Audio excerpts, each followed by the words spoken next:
नमस्कार. मी चित्रा ताम्हनकर, पुणे.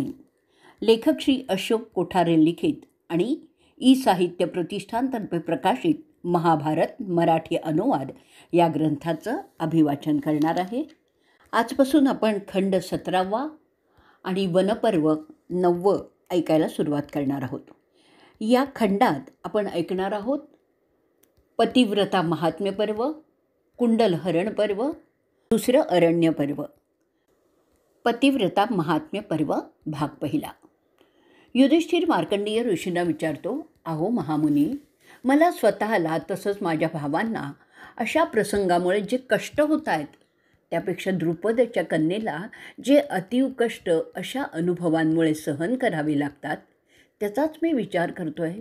ज्यावेळी द्यूतात आम्ही मूर्खपणा केल्यामुळे अडकलो होतो त्यातून तिनेच आम्हा सगळ्या भावांना तिथे चतुराईने वाचवलं होतं. मग असं असूनही आता तिलाच जयद्रथाने पळवण्याचा प्रयत्न करताना आपण पाहिलं आहे. आता मला सांगा, असं आधी कधी घडलं होतं का हो? आता मार्कंडेय त्यांना सांगायला लागत आहेत, ऐक युधिष्ठिरा, पवित्र स्त्रीच्या पुण्याईने या आधीसुद्धा असं घडलेलं आहे. त्याबद्दल मी सती सावित्रीचा उल्लेख करू शकतो. मलय देशातील प्रभुवंशात एक थोर राजा फार प्राचीन काळी होऊन गेला होता. तो पुण्यप्रतापी होता आणि सदैव ब्राह्मणांच्या सल्ल्यानेच त्याची सगळी कामं तो करत असे. तो वचनाचा पक्का होता, व्रतस्थ होता, यज्ञयागात त्याचा काळ घालवत असे. तो लोककल्याण कार्यात मग्न असायचा. म्हणूनच तो त्याच्या नागरी आणि ग्रामीण प्रजेत फारच आवडता होता. त्याचं नाव होतं अश्वपती. तो सत्पात्र, चांगुलपणा आणि भूतदया या तत्वाने आपला कारभार करीत असे. वाणी मधुर होती, सगळ्यांना मदत करण्याचा प्रयत्न करत असे. परंतु तो निस्संतान होता. त्याचं वय होत होतं तेव्हा त्याला आपलं निस्संतान असणं विशेष जाणवायला लागलं आणि ते त्याला दिवसेंदिवस बेचैन करत होतं. ब्राह्मणांच्या सल्ल्याने तो आपल्याला संतान व्हावं म्हणून काही व्रत वैकल्य करू लागला. ब्रह्मचर्य पालन करी तो मिताहार करू लागला. तसाच राहू लागला. अग्नीला दररोज 10,000 वेळा अर्घ्य देत असे. त्याबरोबर सावित्रीचे मंत्र जपत होता. तो फक्त एकदाच दुपारी जेवत असे.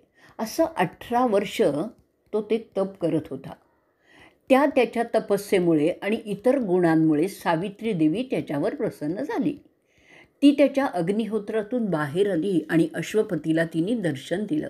त्याला आशीर्वाद देण्यासाठी ती म्हणायला लागली, अरे राजा, तुझ्या ब्रह्मचर्याच्या व्रतामुळे मी तुझ्यावर प्रसन्न झालेली आहे. तुझं पावित्र्य आणि भोगेंद्रियावरील संयम पाहून मी तुला जे पाहिजे ते देण्यास तयार आहे. परंतु पुण्यप्रभाव म्हणजेच आध्यात्मिक ऊर्जा कमी होईल असं काहीही मागू नकोस. राजा तिला म्हणतोय, मी जे करतो ते सगळं पुण्यप्रभाव वाढवण्यासाठीच करतो. माझ्या वंशात अनेक गुणीपुत्र जन्मोत जे माझ्या वंशाचं नाव अजरामर करतील असा मला तुझा आशीर्वाद हवा आहे. सावित्रीला हे आधीच माहिती होतं. त्यावर ती सांगते, मी तुझ्या देवाला म्हणजेच ब्रह्माला त्याबद्दल सांगितलेलं आहे. त्याप्रमाणे पृथ्वीवर तुला एक स्वयंभू कन्या प्राप्त होणार आहे. त्यावर तू काहीही बोलू नकोस, कारण तुझ्या प्राक्तनाप्रमाणे जे योग्य आहे तेच होऊ शकतं. मार्कंडेय पुढे सांगतायत, ही सावित्री देवीचं ते बोलणं ऐकून राजा ते मान्य करतो. परंतु तो तिला विनंती करतो की ते लवकर व्हावं. त्या संभाषणानंतर देवी सावित्री अंतर्धान पावते. राजा त्याच्या राजधानीकडे जातो. तो त्याचा पुण्यप्रभावी कारभार चालू ठेवतो. त्यानंतर काही काळाने राजाच्या मोठ्या राणीला दिवस जातात. अरे युधिष्ठिरा, यथावकाश तिला एक कन्यारत्न होतं. कमलनयना अशी ती मुलगी जन्मते. तिचे सगळे जन्माचे विधी राजा आनंदाने साजरे करतो. सावित्रीच्या कृपेमुळे ती जन्मली म्हणून तिचं नाव सावित्री ठेवलं जातं. ती छोटीशी सावित्री चंद्राच्या कलांप्रमाणे वाढायला लागते. साक्षात श्रीसारखी ती तेजस्वी दिसत असते. यथावकाश ती वयात येते. तिचं तर सौंदर्य अधिकाधिक प्रकर्षाने जाणवायला लागतं. एखाद्या सोन्याच्या मूर्तीसारखी ती दिसत होती. लोकांना तर ती साक्षात लक्ष्मीच वाटत होती. तिच्या तेजस्वी कांतीमुळे कोणीही तिच्याशी लग्न करण्यासाठी पुढे होतच नव्हता. जेव्हा तिचं पहिलं धाणं येतं तेव्हा ती रीतिरिवाजानुसार डोक्यावरून स्नान करते आणि शुचिर्भूत होऊन तिच्या कुलदेवीपुढे उभी राहते. त्यावेळी पुरोहित तिच्या नावाने यज्ञकुंडात आहुती देतात. ती पूजा संपन्न झाल्यावर सावित्री देवापुढील फुलं घेऊन राजाच्याकडे जाते आणि त्याच्या बाजूला जाऊन उभी राहते. आपल्या त्या तेजस्वी मुलीकडे राजा अश्वपती पाहतो आणि तिच्या तेजामुळे कोणीही तिला मागणी घालत नव्हता याची राजाला खंत वाटत असते.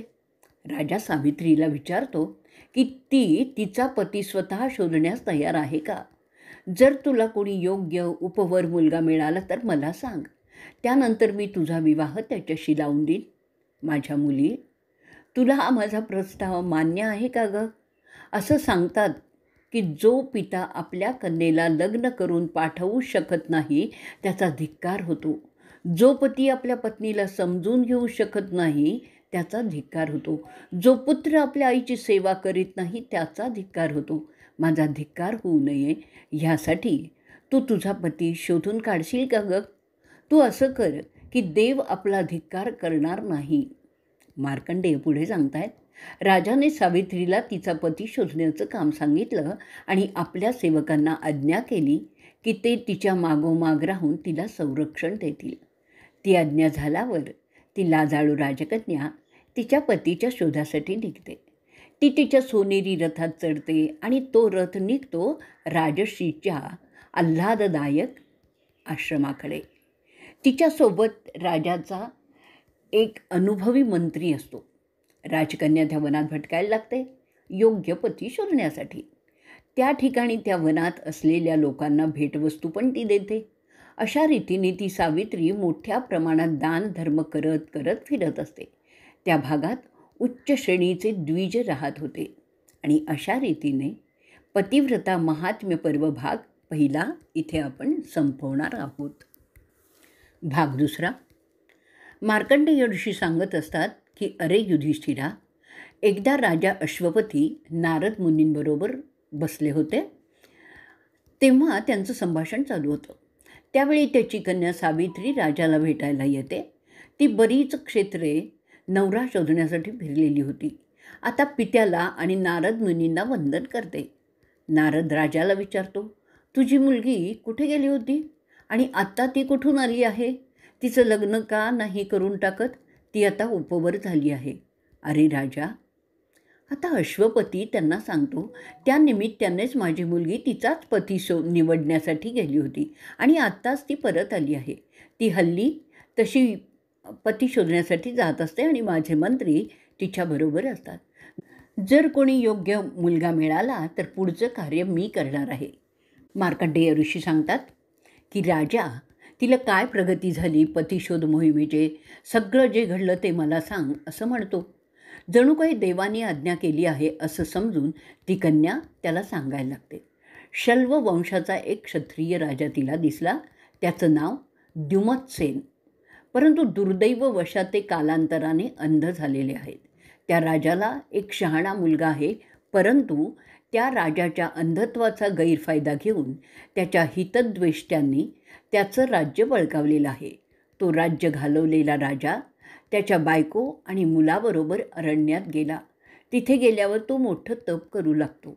त्याच्या व्रतस्थ जीवनामुळे तो एका आश्रमात राहत आहे. त्याचा मुलगा जो राजवाड्यात जन्मला होता आता वनात आश्रमात राहत आहे. तो राजपुत्र माझ्या मते माझ्यासाठी योग्य वर आहे. मी त्याला माझा पती मानण्यास सुरुवात केली आहे. ते ऐकून नारद म्हणतात, अरे राजा, तुझ्या मुलीने मोठी चूक केली आहे. नारद पुढे सांगतात, अरे राजा, तिने तो सत्यवान तिच्यासाठी निवडला आहे. मी त्यांना ओळखतो. तो मुलगा उत्तम गुणी आहे हे मान्य. त्याचा बाप आई दोघेही सत्वशील आहेत हे सुद्धा मान्य आहे. म्हणूनच त्या मुलाला ब्राह्मण सत्यवान म्हणून ओळखतात. लहानपणी सत्यवान घोड्यांचा मोठा शौकीन होता. मातीचे घोडे बनवत असे आणि घोड्यांची चित्रही काढत असे आणि म्हणूनच त्याला चित्रश्व असंही लोक हाक मारीत असत. परंतु राजा विचारतो, सत्यवान त्याच्या पिठ्याशी प्रामाणिक आहे का. त्याच्यात ती ऊर्जा आहे का ज्यामुळे तो चांगला राजा होऊ शकेल. त्यावर नारद सांगतात, सत्यवान ऊर्जेत साक्षात सूर्य आहे. शहाणपणात साक्षात ब्रह्मदेव आहे. शौर्यात तो साक्षात इंद्र आहे, दानशूरतेत तो पृथ्वी आहे. मग अश्वपती विचारतो, तो दान करण्यात कसा आहे? तो देखणा आहे का? त्याची प्रवृत्ती दिलदार आणि दानशूर आहे का? नारद त्यावर सांगतात, सत्यवान त्याच्या कुवतीप्रमाणे दान करतो, परंतु तो उधळा नाही आहे. द्युमत्सेनाचा मुलगा संस्कृतीच्या मुलासारखाच म्हणजे रतिदेवासारखा आहे. त्याची ब्राह्मणांप्रती आस्था आणि सत्याचा आग्रह यात साम्य आहे. तो उशी नराचा मुलगा शिवा ह्याच्यासारखा आहे. तो ययातीसारखा दिलदार आहे, चंद्रासारखा सुंदर आहे, तर पुरुषांच्या सौंदर्यात तो अश्विनी कुमारच आहे. त्याची भोगेंद्रिय त्याच्या मर्यादेत असतात. तो नम्र असला तरी प्रसंगी शूर योद्धासुद्धा आहे. तो त्याच्या मित्रांशी प्रामाणिक असतो. सात्विक माणसाची सगळी लक्षणं त्याच्यात आढळतात. तो स्वाभिमानी आहे. अशी सगळी माहिती नारद मुनी त्याला देतात. ते ऐकून राजा अश्वपती म्हणतो, महामुनी, तुमच्या सांगण्याप्रमाणे हा मुलगा अतिउत्तम आणि गुणी दिसतोय, परंतु तुम्ही मला त्याचे दोष कोणते तेही सांगावेत. त्यावर नारद सांगतात, ह्या मुलात एकच दोष आहे, परंतु त्यामुळे त्याचे सगळे गुण व्यर्थ ठरतात. तो दोष असा आहे की तो कोणालाही काढून टाकता येणार नाही. तो दोष असा आहे की सत्यकामाचं आयुष्य कमी आहे. तो जास्तीत जास्त 1 वर्ष जिवंत राहणार आहे आणि कोणत्याही उपायाने त्याचं आयुष्य वाढवता येणार नाही. ते ऐकल्यानंतर एक उसासा टाकून राजा आपल्या प्रिय मुलीकडे पाहत म्हणतो, प्रिय सावित्री, तुला दुसरा कोणी मुलगा निवडावा लागेल, कारण हा जास्त काळ राहणार नाही आहे. हे साक्षात नारद मुनी सांगता आहेत, म्हणून त्यावर आपल्याला विश्वास ठेवला पाहिजे. आपल्या पित्याचं ते बोलणं ऐकून त्याची मुलगी सावित्री त्याला सांगते, अहो तात, मृत्यू एकदाच येईल. पिता आपल्या कन्येचं दानसुद्धा एकदाच करतो. या गोष्टी एकदाच होतात. आयुष्य लहान किंवा दीर्घ यापेक्षा गुणवत्ता श्रेष्ठ असते. मी एकदाच माझा जोडीदार निवडला आहे. आता मी दुसऱ्या कोणालाही त्या जागी पाहूच शकत नाही. प्रथम आपण मनात ठरवतो आणि नंतर ते बोलतो आणि त्यानंतर त्यानुसार कारवाई करतो. हा क्रम आहे आपल्या कर्माचा. नारद ते ऐकून म्हणतात, अहो राजन, आपल्या कन्येचा निश्चय ठाम आहे असंच दिसतंय. तिला तिचा निर्णय बदलण्यास आपण भाग पाडू शकणार नाही असंही दिसतंय. तिचं म्हणणं रास्त आहे, कारण सत्यकामासारखा गुणी जोडीदार मिळणं दुरापास्तच आहे. म्हणून तू तुझ्या कन्येचं दान सत्यकामाला करावं असं मला सुद्धा वाटतं. एवढं बोलून नारद मुनी त्यांच्या पुढच्या प्रवासाला निघून जातात. मार्कंडेय पुढे सांगतायत, असं बोलून नारद उठले, आकाशात निघून गेले आणि राजा अश्वपती आपल्या कन्येच्या लग्नाच्या तयारीला लागतो. अशा प्रकारे पतिव्रता महात्म्य पर्वाचा दुसरा भाग इथे संपलेला आहे. इथे एक गोष्ट सांगायची आहे की या दुसऱ्या भागात सत्यवान ह्या नावाच्या ऐवजी सत्यकाम असं टाईप झाल्यामुळे वाचण्याच्या ओघात माझ्याकडूनही तेच वाचलं गेलेलं आहे, परंतु ते सत्यवानच हवं आहे हे आपण लक्षात ठेवा आणि मला क्षमा करा. भाग तिसरा. मार्कंडेय सांगतात की नारदांच्या शब्दावर विश्वास ठेवून राजा त्याच्या एकुलत्या एका कन्येचा विवाह सत्यवानाशी करण्याचं पक्क करतो. त्याकरता तयारी करण्याचे आदेशही देतो. ब्राह्मणांना बोलवतो आणि त्यांच्याबरोबर राजा द्युमत्सेनाच्या अरण्यात असलेल्या आश्रमात येतो. तिथे तो त्या अंध राजर्षीला भेटतो. तो ऋषितुल्य द्युमत्सेन कुशगवताच्या आसनावर बसलेला असतो, जे एका सालवृक्षाच्या सावलीत असते. तिथे तो राजर्षी त्याचं स्वागत करतो. परंपरेनुसार सगळे भेटण्याचे चोपस्कार पूर्ण झाल्यावर राजा स्वतःची ओळख द्युमत्सेनाला करतो आणि त्याला सांगतो त्याच्या भेटण्याचा उद्देश. अश्वपती सांगतो की त्याला त्याची कन्या सत्यवानाला दान करायची आहे. त्यावर तो सांगतो की अरे राजा, जरी तू आज राज्य हरलेला असलास तरीही तू एका राजघराण्याचाच आहेस आणि म्हणूनच मला माझी रूपगर्विता कन्या, जिचं नाव सावित्री आहे, ती तुझ्या मुलाला सत्यवानाला देण्याचं मी ठरवलेलं आहे, कारण माझ्या मुलींनी त्याला तिचा पती म्हणून वरलेलं आहे. द्युमत्सेन अश्वपती बोलतो, माझं राज्य गेलेलं आहे. आम्ही सध्या या वनात असेच राहत आहोत, इथे आम्ही संन्यासासारखं जीवन व्यतीत करत आहोत, ते तिला मानवणार नाही. कारण ती सुखात वाढलेली आहे आणि त्या जीवनाचा त्याग करून ती इथे जंगलात येईल हे मला रास्त वाटत नाही.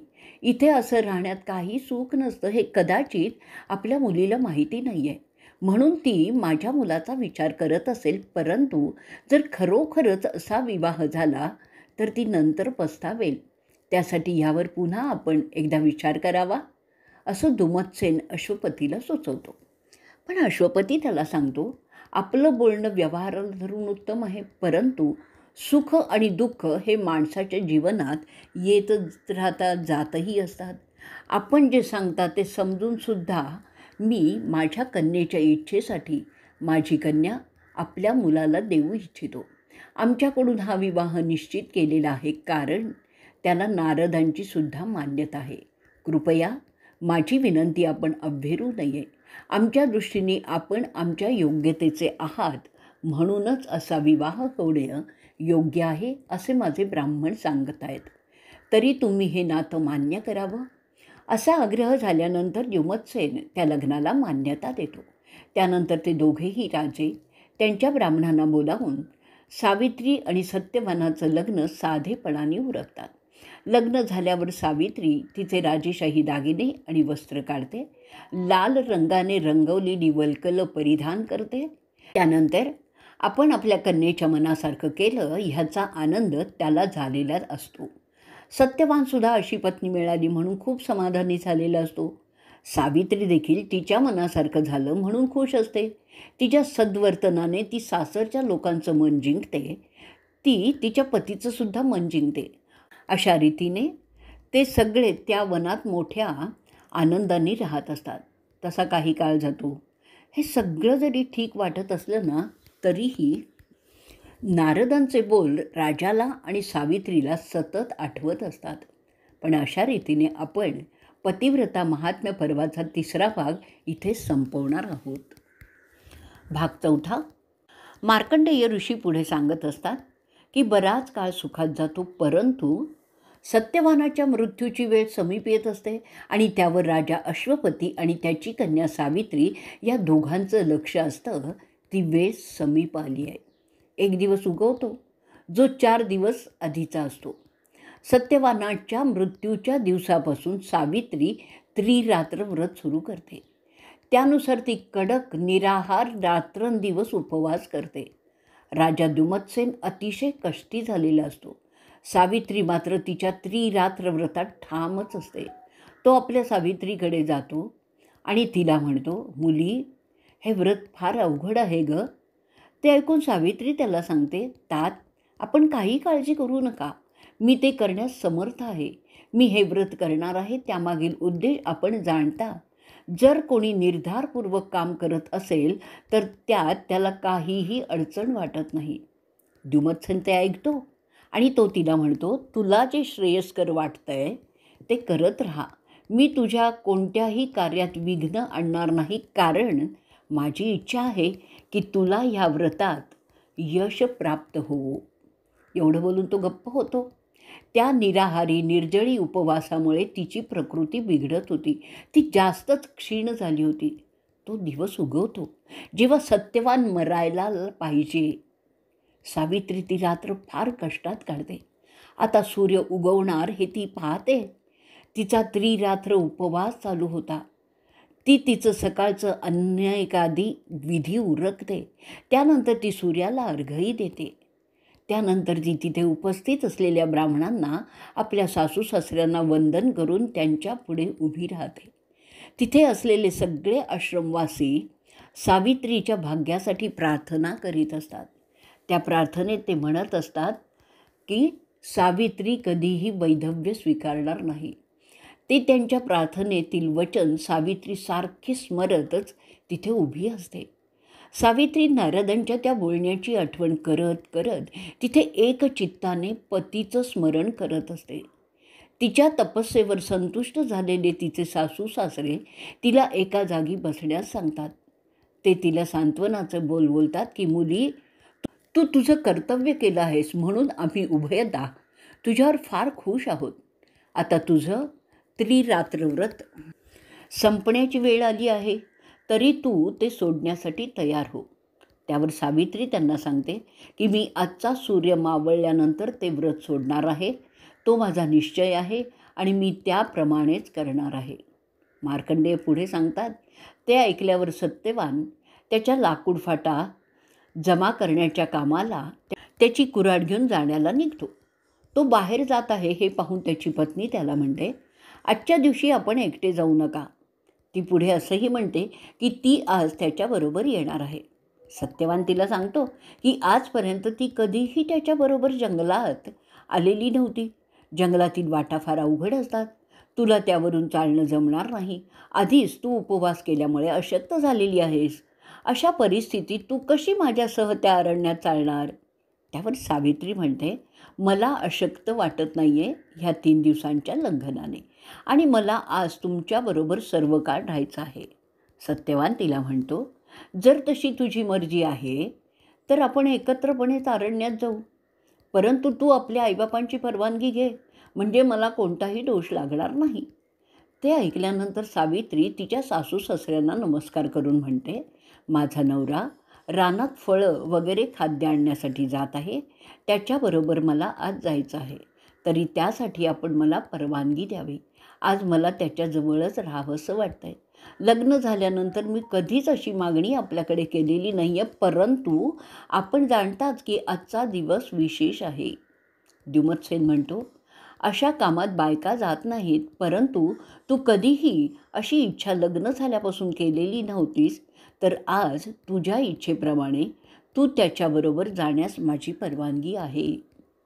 सासू सासऱ्यांची परवानगी घेऊन ती दोघंही त्या अरण्यात लाकूड फाटा गोळा करण्यासाठी निघतात. वाटेत जे सृष्टी सौंदर्य दिसत असतं त्याबद्दल सत्यवान तिच्याशी बोलत असतो, परंतु सावित्रीचं लक्ष असतं फक्त त्याच्या विविध हालचालींच्याकडे. तिला दुसरं काहीही दिसतच नव्हतं. चेहऱ्यावर सावित्रीच्या स्मित होतं, पण आतून ती अतिशय व्यग्र झालेली होती. केव्हा काय होईल त्याच्या भ्रांतीने ती बेचैन झालेली होती. रानातील सौंदर्याचं वर्णन सत्यवान करत होता आणि ती फक्त त्यावर असं करून साथ देत होती. तिचं सगळं लक्ष त्या क्षणाच्या प्रतीक्षेत होतं ज्याचा उल्लेख नारद मुनींनी केलेला होता. सत्यवान काही विचारत होता तर त्यालासुद्धा ती फक्त करूनच प्रतिसाद देत होती. ती सत्यवान आधीच मेला आहे असं गृहीत धरूनच वागत होती. अशा रीतीने पतिव्रता महात्म्य पर्वाचा 4था भाग इथे संपलेला आहे. भाग 5. मार्कंडेय ऋषी पुढे सांगतायत, ते दोघंही उभयता वनात निघतात. सत्यवान झाडावर चढून फळं फुलं काढायला लागतो. सावित्री खाली उभी राहून ते झेलत होती. दोघंही त्यात खूप मजेत होते. त्यांच्या गप्पा होत होत्या. ते होत असताना सावित्रीच्या मनात मात्र त्या क्षणाची भीती डोकावत होती. जरा जास्तच मेहनत सत्यवानाने त्या दिवशी केली होती की काय त्याचं अंग दुखायला लागलं. तो झाडावरून खाली उतरला आणि जमिनीवर बसला आणि म्हणाला, त्याचं सगळं अंग दुखतं आहे. तो त्याच्या बायकोला सांगतो की त्याला थोडी विश्रांती घ्यावीशी वाटती आहे. त्याप्रमाणे तो तिथे जमिनीवर निजला. सावित्रीने त्याचा माथा तिच्या मांडीवर घेतला. अशा परिस्थितीत तो राजपुत्र झोपी जाण्याचा प्रयत्न करतो आणि आता मात्र सावित्रीला खरी धाकधूक वाटायला लागते. अशा वेळी तिला आणि सत्यवानाला एक विलक्षण तेज असलेलं कोणीतरी त्यांच्याकडे येत आहे ती पाहते. तिला नारदांचे शब्द आठवायला लागतात. तो त्यांच्याकडे येणारा इसम लाल कपडे घातलेला होता. त्याच्या अंगावर कवड्यांचे दागिने होते, डोक्यावर मुकुट होता, त्याचे डोळे लाल होते. त्याच्या हातात एक फास होता आणि तो फास पुढे एखाद्या शस्त्रासारखा धरून तो त्यांच्या नजीक येत होता. त्याचा वर्ण कृष्ण होता. चेहऱ्यावर कोणताही भाव नव्हता. साक्षात मृत्यू आपल्याकडे येत आहे हे ती दोघंही ओळखतात आणि त्याच वेळी सत्यवान गाढ झोपी जातो.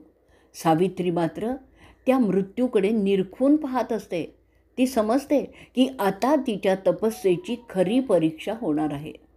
तो इसम त्यांच्याजवळ आलेला असताना सावित्री त्याला म्हणते, आपण कोण आणि हा फास का आहे आपल्या हातात? अचानकपणे तो तिला भयंकर वाटायला लागतो. ती त्याला घाबरत घाबरत म्हणते, आपण कोणी देवता आहात का? तो इसम तिच्याकडे लक्ष देत नाही आहे आणि सतत सत्यवानाकडे पाहत असतो. जसं सावजाकडे शिकारी एकटक पाहतो ना, तसा तो पाहत होता. त्यानंतर तो त्याचा फास सत्यवानावर फेकतो. सावित्री त्याला सारखी विचारत असते की तो कोण आहे, परंतु तो इसम तिच्याकडे दुर्लक्ष करत असतो. पण शेवटी सावित्रीसुद्धा इरेलाच भेटते. सत्यवानाचं डोकं खाली ठेवते आणि ती उठते, जणू कोणी क्षत्रिय युद्धास निघालेला आहे असाच तिचा आविर्भाव असता. ती पाहते की तिच्या पतीचा आत्मा त्याच्या लिंगदेहासह, म्हणजे जो एखाद्या अंगठ्या एवढा होता, त्या इसमाच्या ताब्यात गेला आहे. आणि ती समजते की तिचा नवरा मेलेला आहे आणि तो त्या यमाकडे गेलेला आहे. त्यानंतर तो सावित्रीला सांगतो की साधारणपणे अशा कामासाठी माझे दूत मी पाठवत असतो, परंतु नारदांनी मला स्वतः त्यासाठी जाण्यास सांगितलं आहे, म्हणून मी तुझ्या नवऱ्याला घेऊन जाण्यासाठी आलेलो आहे. आता बोल, तुला काय विचारायचं आहे? तो यम तिला पुढे म्हणतो, अहो सावित्री, तुझं पतिप्रेम उदात्त आहे पण वासनामय नाही आहे. तुझी तपस्या थोर आहे, म्हणून मी त्याला नेण्यासाठी नारदांच्या सांगण्यामुळे आलेलो आहे. तुझ्या पतीचं आयुष्य संपलेलं असल्यामुळे त्याला आता जाणं क्रमप्राप्तच होतं. त्यावर काहीही उपाय नसतो. प्राण्याचं आयुष्य संपलं की त्याला मरावंच लागतं. त्याकरता त्यावर दुःख करण्यात काहीच अर्थ नसतो. तरी तू आता तुझं जीवन जगण्यासाठी राहावं या जगात. सावित्री त्याला विचारते, साधारणपणे तुमचे यमदूत ते काम करतात, पण यावेळी आपण स्वतः का आलात? मार्कंडेय सांगत असतात, तिचा तो प्रश्न ऐकल्यावर तो पितरांचा स्वामी तिला सांगतो, तुझा पती महायोगी होता. त्याचे काही अधिकार असतात. त्या न्यायाने मला त्याचा मान राखण्यासाठी स्वतः यावं लागलेलं आहे. एवढं बोलून तो मृत्यूदेव सत्यवानाचा आत्मा आणि लिंगदेह घेऊन निघाला. सावित्री पाहत होती की तिचा पती निष्प्राण होऊन पडलेला आहे. यम त्याला घेऊन दक्षिण दिशेकडे जायला लागतो. त्याबरोबर सावित्रीसुद्धा त्याच्या मागोमाग चालू लागते. थोड्या वेळाने यम मागे वळून पाहतो की सावित्री त्याच्या मागून येत आहे. ते पाहून यम थांबतो आणि तिला विचारतो, कृपया सावित्री, आता हे माझ्याबरोबर येणं थांबव. ती त्याला उत्तर देते की मी माझ्या पतीची पाठराखी आहे, म्हणून मला त्याच्याबरोबर येणं क्रमप्राप्त आहे, कारण हा नियम आहे.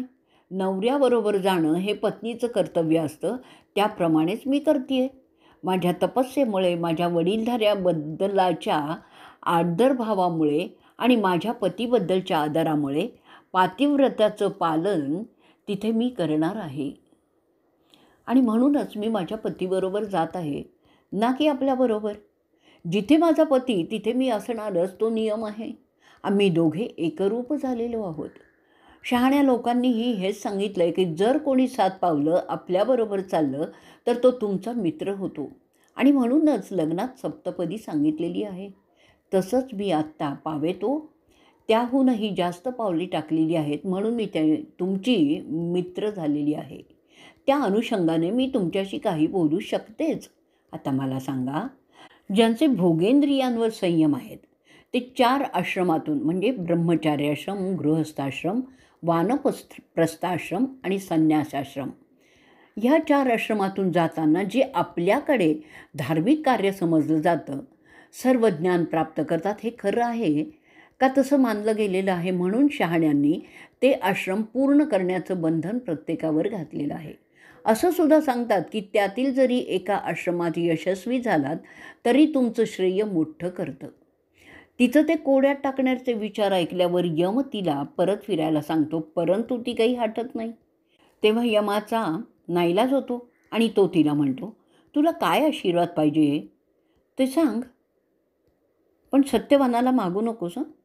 ते ऐकल्यावर सावित्री त्याच्याकडे वर मागते. ती म्हणते, माझे सासरे, त्यांची दृष्टी गेल्यामुळे त्यांचं राज्यसुद्धा गेलं, तरी त्यांना त्यांची दृष्टी प्राप्त पुन्हा करून दे.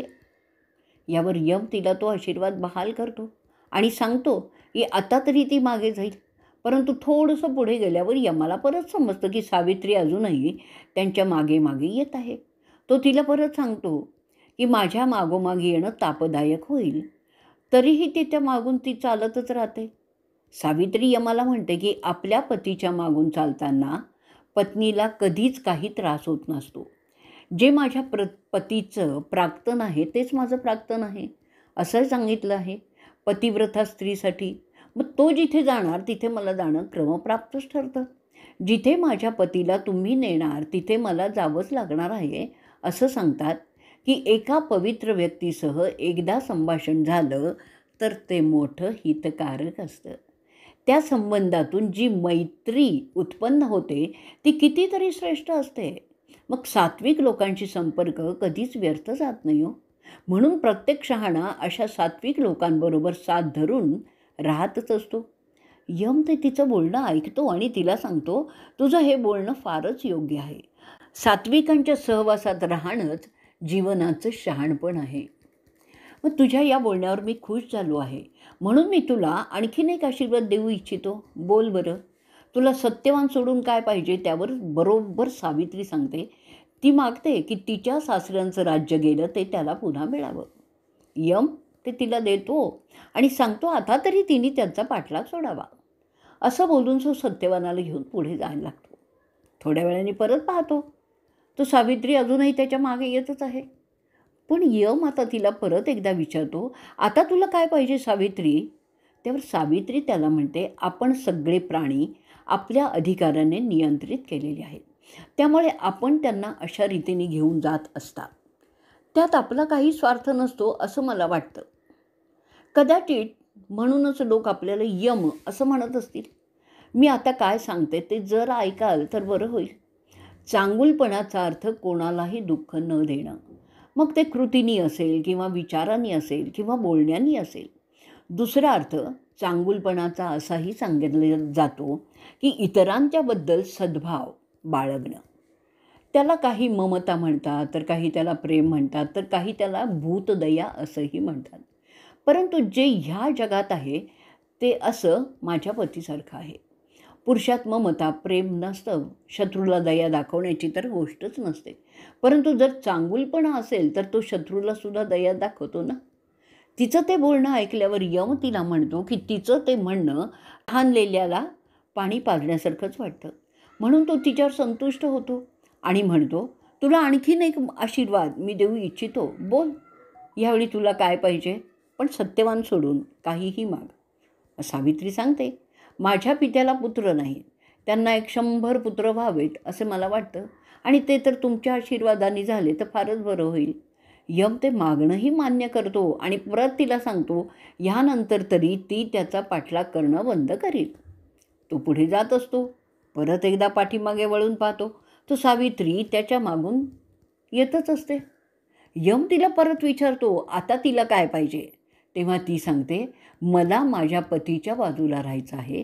मला काही फरक पडत नाही किती चालावं लागेल तरी. मी कितीही चालण्यास तयार आहे. मी काय बोलते ते ऐकून मला सांगा की ते योग्य आहे का? आपण विवस्वात देवाचे मुलगा आहात. आपल्याला वैवस्वात असं नाव जाणकारांनी दिलेलं आहे. आपण सारखा सगळ्यांना न्याय देता म्हणून आपल्याला लोक न्यायदेवता असंही मानतात. आपण कधी कोणावर त्या बाहेर जाऊन कृपा करतच नाही. म्हणजे सगळं चांगुलपणाने वागणं श्रेयस्कर समजतात. चांगुलपणा आणि भूतदया हे न्यायाचे 2 खांब आहेत. हे सावित्रीचं बोलणं ऐकून यमदेव संतुष्ट होतात. तिला म्हणतात, तुझे हे काही बोलली आहेस ना तसं आजवर कोणी माझ्या कौतुकाचं बोललेलंच नाही आहे. म्हणून मी तुला आणखीन एक आशीर्वाद देणार आहे, परंतु सत्यवानाची मागणी करू नकोस. सावित्री यमाकडे वर मागते की माझ्या सासऱ्यांचा वंश सत्यवानाच्या वीर्याने आणि माझ्या बीजाने वाढावा असा वर आपण मला द्यावा. यम तिला वर देतो की तिच्या इच्छेनुसार तिच्या सासऱ्यांचा वंश वाढत राहील. आणि नंतर यम तिला म्हणतो, आता तरी माझा पिच्छा सोड. त्यावर त्याला सावित्री सांगते, अहो यमदेव, आपण मला जो आशीर्वाद दिला आहे ना त्यासाठी आपल्याला माझा पती माझ्याकडे सोडावा लागेल. तो आशीर्वाद पूर्ण होण्यासाठी ते आवश्यक आहे. पुण्यवंताने नेहमीच पुण्यवंतांबरोबर राहावं. चांगुलपणाने चांगुलपणा वाढवावा. सत्याच्या प्रगतीसाठी चांगुलपणा आणि भूतदया प्रधान असतात. सगळी व्रतस्थतेची योजना तेवढ्यासाठीच असते. जर व्रतस्थता, तपस्या ह्यातून चांगुलपणा वाढणार नसेल तर ते सगळं व्यर्थच असतं. ही सृष्टी अविरत चालावी ह्यासाठी चांगुलपणा आणि भूतदया हेच प्रमुख स्रोत असतात असे जाणकारही सांगतात. विश्वाचा कारभार या सत्याच्या तत्वावरच चालतो. ज्यांच्यात हे दोन गुण नाहीत ते असत्य म्हणून त्यांना असुर, राक्षस अशी नावं आहेत. तिच्या त्या मधुर वाणीमुळे यम संतुष्ट होतो आणि तिला म्हणतो, मी तुला आणखीन एक वर देऊ इच्छितो. ते ऐकल्यावर सावित्री यमाला लवून नमस्कार करते आणि म्हणते, अहो वरदाई, आपण मला आधीच हवा असलेला वर दिला आहे, तरी तो वर पूर्ण होण्यासाठी आपल्याला माझा सत्यवान जिवंत करावा लागेल. त्याशिवाय आपला आधीचा वर कसा सिद्ध होईल ते पहा. मार्कंडेय पुढे सांगतायत, यम त्याच्या फाशातून सत्यवानाची सुटका करतो आणि मोठ्या मनाने तो सावित्रीला म्हणतो, तुझा पती तुझ्या पावित्र्यामुळे आज मरणातून मुक्त झालेला आहे. त्याला तू तुझ्या घरी घेऊन जा आणि सुखाने संसार कर. तो सदैव निरोगी आणि समाधानी जीवनात तुझ्याबरोबर राहू शकेल. तुम्ही 400 वर्षच राहाल. तुमचे सगळे यज्ञ यथास्थितपणे कराल. तुमच्या नंतरच्या पिढीचे लोक साम्राज्यावर राज्य करतील. तुझ्या पित्याची मुलंसुद्धा मोठे शूरवीर क्षत्रिय म्हणून नावाजतील. अशा रीतीने सावित्रीला आशीर्वाद देऊन तो वैवस्वात आपल्या ठिकाणी निघून गेला. यम अशा रीतीने गेल्यावर ती पाहते की सत्यवानाचा आत्मा आणि लिंगदेह लांब कुठेतरी झपाट्याने आकाशातून जातात. ती त्यांच्या मागे धावत जाते. जिथे सत्यवान जमिनीवर पडलेला होता तिथे ती येते. ती पाहते की सत्यवानाचा चेहरा पुन्हा सचेतन झाल्यासारखा तेजस्वी झाला होता. सावित्री त्याच्याजवळ जाते. त्याचं शिर आपल्या मांडीवर घेते. थोड्या वेळांनी गाढ निद्रेतून उठावं अशा प्रकारे सत्यवान आळोखे पिळोखे देत जागा झाल्याचंही ती पाहते. तिचा आनंद आता गगनात मावत नाही आहे. सत्यवान तिला विचारतो, तू जरा जास्तच झोपला होता का? सावित्री काहीही न बोलता फक्त त्याच्या देखण्या मुद्रेकडे एकटक पाहत असते. सत्यवान काय घडलं याचं भान नसल्यामुळे तिला म्हणतो, तिने त्याला का उठवलं नाही? तो पुन्हा विचारतो, तो लाल कपड्यातील माणूस कोण होता? तो कुठे गेला? तो येत असतानाच मला गाढ झोप लागलेली होती. असे विविध प्रश्न तो सावित्रीला विचारत राहतो. पण सावित्री सत्यवानाला मधल्या काळात जे घडलं ते सांगते आणि ती म्हणते की ती त्याचा मृत्यू टळलेला आहे. ते ऐकून सत्यवान सावित्रीचे पाय धरतो. सत्यवान तिला म्हणतो की सावित्री, जे शास्त्रात म्हणतात ते खरं आहे की पतिव्रतेची पूजा तिच्या पतीने प्रथम करायची असते. म्हणून मी तुझी पूजा आज करणार आहे. सावित्री पाहते ती काळी रात्र संपलेली आहे आणि ते दोघेही घरी जाण्यासाठी निघतात. मार्कंडेय सांगतात, सत्यवान झोपेतून उठल्यासारखा बसतो. तिला म्हणतो, चल माझी राणी, आता पुन्हा फळं फुलं गोळा करू. आता मला बरं वाटतंय. ती कळ मला वाटली ती फारच भयंकर होती. मला ती सहन करणंच अशक्य होतं म्हणून मी पडून होतो. मला काय स्वप्न पडलं आहे की काय असं वाटतंय? सावित्री त्याला सांगते, आता रात्र होण्यास आलेली आहे. आता आपल्याला घरी गेलं पाहिजे. ह्या अरण्यात रात्रीच्या प्रहरी हिंस्त्र श्वापद प्राणी वावरत असतात. सूर्य मावळून बराच समय झालेला आहे. त्या भयंकर प्राण्यांचे आता संचार सर्वत्र सुरू होतील. त्यामुळे माझं हृदय थरकापत आहे. कोल्हेकुई पूर्वेकडून आणि दक्षिणेकडून सुरूही झालेली आहे. मग सत्यवान तिला म्हणतो, रात्रीच्या अंधारामुळे त्या हिंस्र पशूच्या स्वरूपाला विशेष भयंकरपणाही प्राप्त होतो. अंधारामुळे वाट शोधणं विशेष अवघड होतं. म्हणून आता आपण घरी जाऊ शकणार नाही. सावित्री त्याला म्हणते, दिवसा एक आग लागली होती या रानात. त्यामुळे काही जळकी लाकडं आहेत. त्यांच्या मदतीने मी आजूबाजूचा पालापाचोळा गोळा करते आणि आपण शेकोटी पेटवू. ती सत्यवानाला म्हणते, तू आत्ताच बरा झाला आहेस म्हणून जास्त कष्ट करू नकोस. मी सगळं काही करते. अशा रीतीने त्यांच्यामध्ये संभाषण होत असतं. सत्यवान तिला सांगतो, आता माझ्या मस्तकातील वेदनाही शमली आहे. आता काळजी करू नकोस. रात्री वाट शोधणं सोपं नसतं म्हणून आपण रात्रभर इथेच थांबू आणि सकाळी उजेड झाला की निघू. तुझ्या कृपेमुळे मी आजचा दिवस पाहत आहे. आपण आपल्या मातापित्यांना भेटू शकतो ते केवळ तुझ्या तपस्येमुळे. तो पुढे असंही म्हणतो की आजपर्यंत मी कधीही इतका उशीर केलेला नाही आहे, पण आजचा प्रसंगच विरळा होता. मला जरासा उशीर झाला ना की माझे आईबाबा चिंता करीत बसतात. ते आजसुद्धा तशी काळजी करतच असतील, कारण आज तर तूसुद्धा माझ्याबरोबर आहेस. ते सगळे त्यांच्या शेजारच्यांना सांगून आपला शोधही घेत असतील. जेव्हा मला उशीर होत असे ते मला फार ओरडायचे. मला समजत नाही आज त्यांची काय अवस्था झाली असेल. ते मोठ्या दुःखात पडले असतील. एकदा असाच मला उशीर झाला होता तेव्हा ते मला म्हणाले, जर तू असा उशीर करशील तर आम्ही जीवच देऊ. माझे पिता अंध असल्यामुळे जास्त चिंता करतात. ते मला सांगतात, बाळा तूच आमचा आधार आहेस. तू गेलास तर आम्ही काय करणार. ते असंही म्हणतात की तू आमच्या चितेला अग्नी देण्यासाठी असलाच पाहिजेस. मला अशी कशी झोप लागली मला समजत नाही आहे. असं सांगून तो सत्यवान स्वतःला दोष देत असतो. जर माझ्या न जाण्यामुळे त्यांनी त्यांचा जीव नष्ट केला तर मी स्वतःला कधीही माफ करू शकणार नाही. मला खात्री आहे की आत्तापर्यंत ते सगळेच आपला शोध घेण्यासाठी निघाले असतील. ते त्या आश्रमातील सगळ्यांना विचारत असतील की त्यांनी मला पाहिलं आहे का. ते माझी जबाबदारीच आहे. अशा रीतीने सत्यवान त्याची खंत सावित्रीला सांगत होता आणि ती ते ऐकत होती. मार्कंडेय पुढे सांगतात, ते बोलून त्यांचं समाधान झालं नाही म्हणून की काय, सत्यवान मोठ्यांदा रडायला लागतो.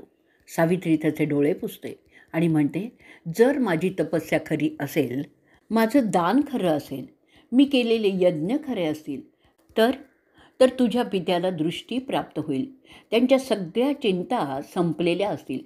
मी कधी गमतीतसुद्धा खोटं बोललेली नाही आहे. तू तुझ्या पितरांची काळजी करणं बंद कर. सत्यवान तिला सांगतो, माझ्या मातापित्यांना जेव्हा दृष्टी येईल तेव्हा सगळं काही ठीकच होईल. म्हणून चल माझ्या बायको, आपण आधी घरी जाऊयात. त्यांना काही झालं तर मी जगूही शकणार नाही. त्यानंतर ते दोघेही घरी जाण्यासाठी त्या शेकोटीपासून एक मशाल तयार करतात. त्या मशालीच्या मदतीने ते चालायला लागतात. ती त्याला सांगते, मी परत उद्या तुझ्याबरोबर येणार आहे आणि मी ती वजनदार कुऱ्हाड पेलणार आहे.